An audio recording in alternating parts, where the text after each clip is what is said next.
Oh, hello, it is I, your boy Gomi, and we are back with another UFC Fight Night.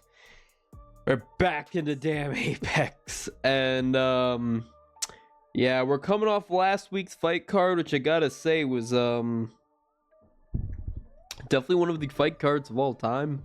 I can't quite say I was satisfied with the product I got, and I know a lot of people are gonna say, oh, but it was free.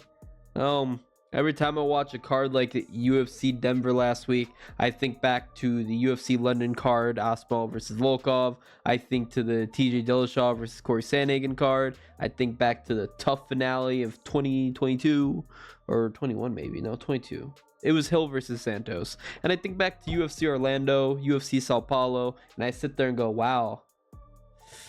Wow. And then I look at this fight card in the Apex and I go, wow. Wow. Amanda Lemos versus Vernia Jandiroba. I suck with her last name. I really suck with her last name. I just listened to it back like 4 freaking times and I just can't say it. Verna Jandiroba. Jandiroba. I can't say it. I just listened to Onyx say it multiple times, man. I look up pronunciations, but just words don't come out my mouth properly, unfortunately. But yes, oh well, UFC Vegas 94. Let's break down this card, which I gotta say, I'm gonna be real with you guys. I watch the cards every week. I think I have the right to be critical about these, but man, this is a fight card, and that's the best way I could describe it. Muhammad Usman versus Thomas Peterson. Usman is coming off his first loss in general. No, UFC. Sorry. His first loss in UFC. Michael Parkins, not a good fighter, and Usman really showed kind of like the flaws in his game. If he's not gonna get you down and lay on you for most of the fight, yeah. He showed knockout power in his on the. Oh, by the way, it was Ultimate Fight, the Tough Finale 2022, because that's where Usman got a knockout. That card was really good. Every fight was a finish. But yes, Usman, he finished Zach Pauga on that card, and that's really the inklings we've seen of his power. He doesn't have the same striking skill or acumen or cardio that his younger brother, right? Which is an older Usman? That his older brother, Kamaru Usman, has. I just really am. Like, his footwork is the main issue. He stands very awkwardly. Thomas Peterson, on the other hand, he's okay. I'm not a fan of Jamal Pogues. I don't like how he lost Jamal Pogues. Beyond that, he's fought a lot of nobodies on the regional scene, and he knocked them all out except for Where's Waldo. Like Chandler Cole, Richard Foster, and Corey Mungbug. I looked up those fights. I'm like, wow, those are really nice knockouts in LFA and Contender Series. I looked up the fighters afterwards out of curiosity, and oof. The best guys he fought are the guys he lost, which is Jamal Pogues and Waldo Cortez Costa. I don't think either are really good, but I do think they're same level as a Muhammad Usman, maybe even better. To be honest with you, I'm just not high on what I've seen from either of these guys so far. I have to be very frank. I think Usman, I lean towards him a little bit. I think his wrestling will be an advantage, and I think he can lay on him, and I definitely think he'll be able to win minutes over 15 minutes.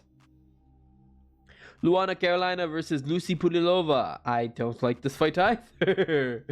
Luana Carolina has had a lot of ups and downs in her time in the UFC, honestly. Sometimes, wow, she looks god-awful. Sometimes, wow, she looks really good. Julija Storoyanko, wow, she beat the living piss out of her. She's been looking decent, all right. Like, she looked decent against Lupe Godinez, which is a few years back. But then you see her up against Lipsky, Joanne Wood, and then Molly Meatball. Oh my god, Meatball just steamrolled her. But her kickboxing skills are decent. She's shown some power, believe it or not. While Lucy Pudilova, I've seen nothing from her. I've seen she did not look good against Jocelyn Edwards, and she didn't look good against Eileen Perez. I'm just not high on Lucy Pudilova. whatsoever. I don't have really much else to say at this, but I definitely think decision is absolutely almost a shoehorn. Neither fighter has really good finishing equity. Only having 5 finishes over 15 wins for Lucy Pudilova, and only having 4 finishes of her 10 wins for Luana Carolina. I don't like the finishing equity for either of these women. So give me Carolina by decision. Lurik Radzhabov versus Trey Ogden. Trey Ogden is an enigma for me. There are times where I'm like, yep, Trey Ogden's get the living piss beat out of him. He looks really good. There are times where I'm like, yep, Trey Ogden, he's gonna beat the living piss out of this dude. Oh, he looked bad. He looked bad. I don't know. I'm not a fan of it. But Luik Radzhabov, I also think is decent. I think he's decent. I have not many complaints about him. Trey Ogden, though, I will say he's apparently a really good coach. His gym is Marathon MMA, and apparently a lot of the fighters out of there are pretty solid, actually. So I don't know. That could be something to mention. He's got Mike Breed and Miles Johns in there, and he's the head coach for them, which is really interesting to me. I don't know. I just don't think Trey Ogden's got what it takes to take out Luik Radzhabov, but I definitely don't think he's past the hill. I don't think he's over it. I like Luik Radzhabov here. I just think I just don't see him finishing Trey Ogden, to be honest with you. Luik Radzhabov, his submission game is decent, but I don't think it's good enough against Ogden, and that's the only way you beat Ogden, unless you decisionize him. Luik Radzhabov is going to be better with the knockout, and I don't think he's knocking out Trey Ogden. Never been knocked out before, so give me Luik by decision. I don't like his submission equity, so yeah. Miranda Fear the Maverick versus Diane Barbosa. I'm being very negative about a lot of fighters on this card, and I'm really sorry, but Diane Barbosa, not all that. Not all that. We've seen her against Erneste Carcate. I wasn't impressed with it, to be perfectly honest with you. I just haven't really been impressed by anything I've been seeing from Diane Barbosa so far, to be honest with you. No knockouts to her name, only submissions. And Miranda Maverick, she's not going to lose by submission, never being finished, only losing by decision. And Miranda Maverick is improving at quite a good pace. She's had some setbacks against really good fighters like Blanchfield. Barber's actually a lot more better than people give her credit for. Other than that, Miranda Maverick, though, she's been looking really solid. She's been looking really solid overall, and she's very young. How old is she? 27, right? Damn, she's young. But I think she's improving enough to take out a Diana Barbosa. I definitely think it's a massive step down in competition for Miranda Maverick. So give me Maverick. I can see her winning by... She's not a knockout person. Miranda Maverick is mainly about submissions, but then I look at Barbosa, I'm like, yeah, she's not submitting her. But Maverick, if it's finish, Maverick by submission, but I don't think it'll be a finish. Again, I'm sorry. I don't see finishes in these first couple fights. Do I see a finish? Oh, yep, no, right, I see a finish coming up. But yep, give me Miranda Maverick by decision. And this fight, Cody Gibson versus Brian Boone Kelleher. I see a finish in this one, not because Cody Gibson. I definitely think Cody Gibson is very low in the finishing equity, but yeah, Brian Kelleher, didn't he just have like really serious surgery? Didn't he like crack his skull against Garbrandt? Yeah, I really like Kelleher's power, and I sung praises about it up until the Garbrandt fight, but Garbrandt was just a step ahead. I definitely think Garbrandt's way more of a step ahead than a Cody Gibson, but the main thing is Kelleher has not been looking good in terms of durability. He's been finished his last 3 fights, one being a brutal knockout, and before then he's getting finished a lot. He's been finished 10 times of his 15 losses. Cody Gibson is definitely more likely to go distance with guys, but he can knock out Kelleher. He could hurt him, but the main thing is he's coming off that bad injury. I know. We had where Vicente Luque was coming off brain bleed against RDA and managed to beat him. Yeah.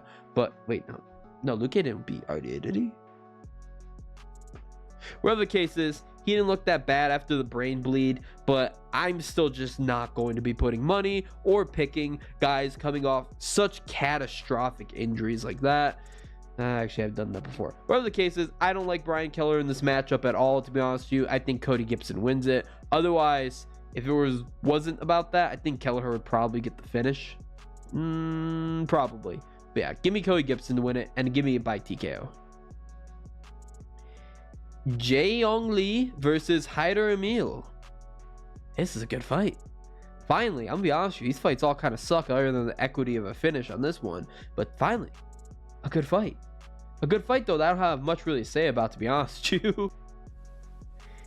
Both guys are going to come out there like bats out of head. Hyder Emil is very forward pressure heavy. He's very good boxing heavy, and he's definitely going to be fishing for the knockout the entire time.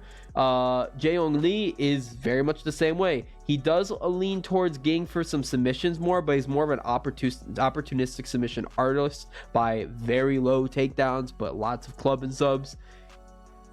I don't think either guy's gonna get finished. We don't have good finish equity due to the fact that these guys are just so terrible and tanky. We've only seen them lose once, and that was Lee by a decision.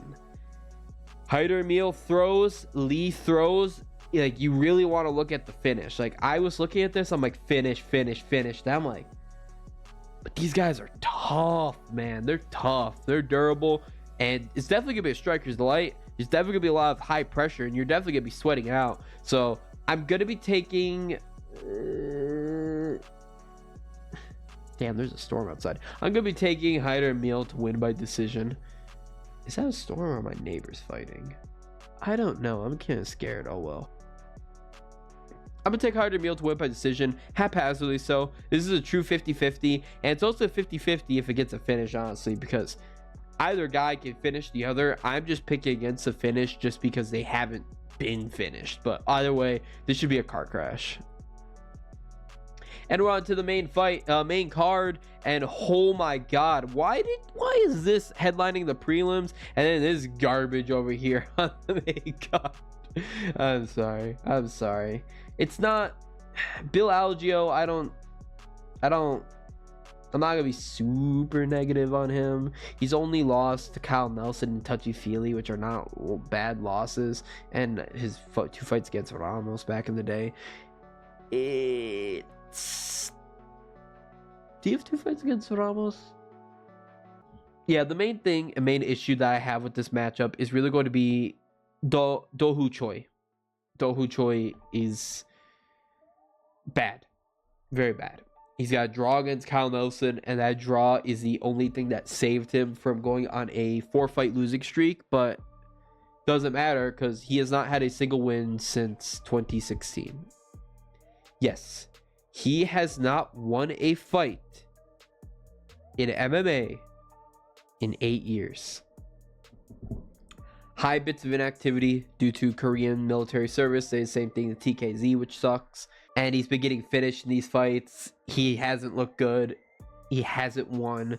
It's just, how are you still in the UFC, honestly? What contract did they give you? How are you still here? And normally you feed this guy to an up-and-coming prospect, but that's not a Bill Algeo. Bill Algeo is just pretty middling, to be honest with you. His best win is his retirement over Herbert Burns, or maybe his Alex Hernandez win. But then again, Hernandez just is not good at featherweight. I don't like him going down to featherweight. I will go haphazardly with Bill Algeo. I will be going Bill Algeo by Do-Hoo Choi. He mainly gets knocked out. Algeo, I don't like the knockout, but I'll take it. Only really people he's knocked out, literally, like I said, was like, I mean, Burns more so retired on the stool. Yeah, I'm gonna be risque and take the knockout on Bill Algeo, but this fight sucks. Cody Durden versus Bruno Silva. I bounced around a lot on this fight. I really bounced around a lot on it. I'm going to ultimately take... Who did I write down? I wrote Silva sub. Do I still want to go with Silva sub, or do I want to swap it on the fly? But he's also short notice fight as well too, because I don't see the odds out for this fight. Could be blind. Yep, I'm blind. Durden is indeed the favorite. You know what? I'm gonna go with the dog. Durden, he's durable. That's all I gotta say about him. Bruno Silva, he's got some good club and sub skills. I like the reach advantage on Durden, but I just like the more dog toughness out of Silva. And Silva's submission game is pretty good compared to Durden's. His submission defense can be a little bit lacking. So give me Silva by submission. Ugh. That's a hard one to pick. Kurt Holobaugh versus Kyan Kurashevsky. Okay. I'm going to be going with...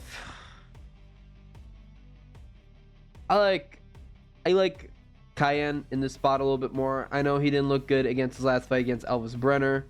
Wait, no, it wasn't Elvis Brenner. Was it Elvis Brenner? Yeah, it was Elvis Brenner.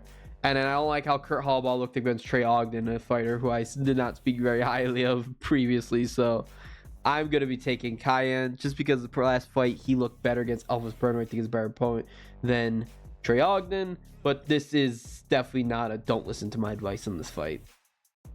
Steve Garcia versus Sang-Hoon Choi. I got Garcia, and I got Garcia pretty easily. What's with all the Koreans on this card? Why are there a lot of Koreans?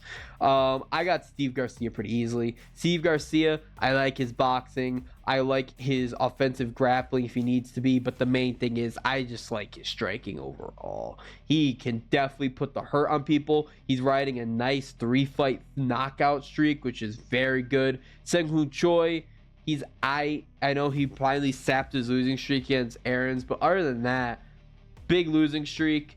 Only wins he has against Jarno, Aarons, Zalal, and Julian Erosa. I don't like either of those wins, to be honest with you. And he's been in UFC for quite some time, losing to a lot of opposition. And he doesn't fight super frequently enough. 1 to 2 fights every year, and that's really it.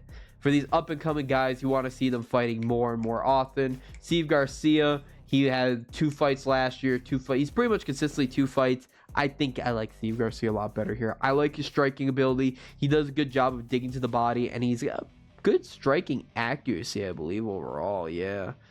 So, yep, give me Steve Garcia to get it done by knockout.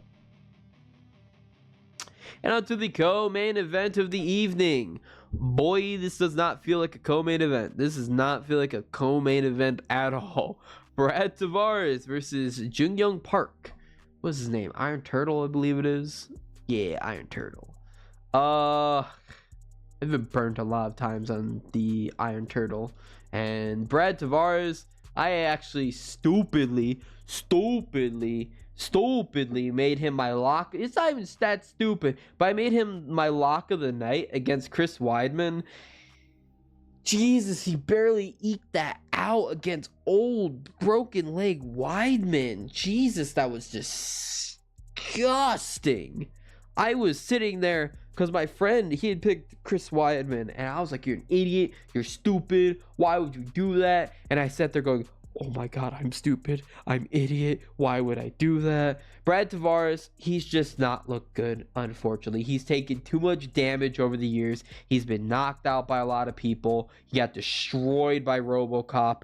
I'm glad I picked that. I just think Brad Tavares, like, he used to be so tanky and so durable, but now, like, he's getting finished a lot, and I just think it's over for him. I really think it's over for him. I don't know how Brad Tavares goes decisions against Adesanya, Romero, Dricus Duplessis. Yeah, he's getting knocked out now by Bruno Silva. Like, no. Give me Brad Tavares to lose this fight. Why did I say to win this fight? To lose this fight, because Jung-Young Park, he still hits pretty solidly. He's got a good ground game. He's just overall well-rounded.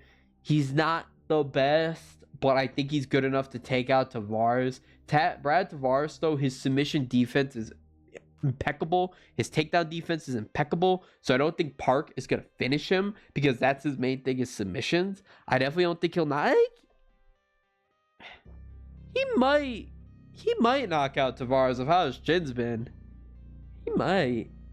But I'm going to be leaning more towards Jung-Young Park to get done by decision. And, don't like the fight. And on to the main event of the evening.